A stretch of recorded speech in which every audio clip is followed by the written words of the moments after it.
দাদু, হাসি হাসি উঠে বসো।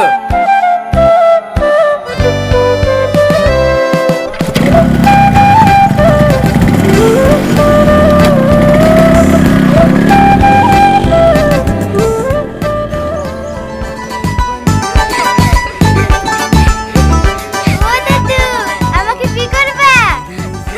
আচ্ছা শালা তুই শাশুড়ি যে ঘাট পার হয়ে চলে আসছি, তবে কথা বলা ছাড়ছে না। ও দাদু, আমি কিন্তু খুব ভালো রান্না করতে জানি। বিয়ের পরে শুধু তোমাকে বিরিয়ানি করে খাওয়াবো। করবা করবা? আমার সাথে বিয়ে করবা?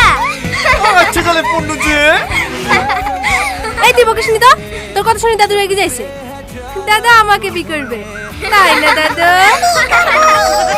তোমরা আমাকে বলছো আমার চোখে বলো দিনি, আমার কি বীর বসে আছে? বিয়ের বয়স নাই তো পিঠে পাত্রে চাইলে কেন?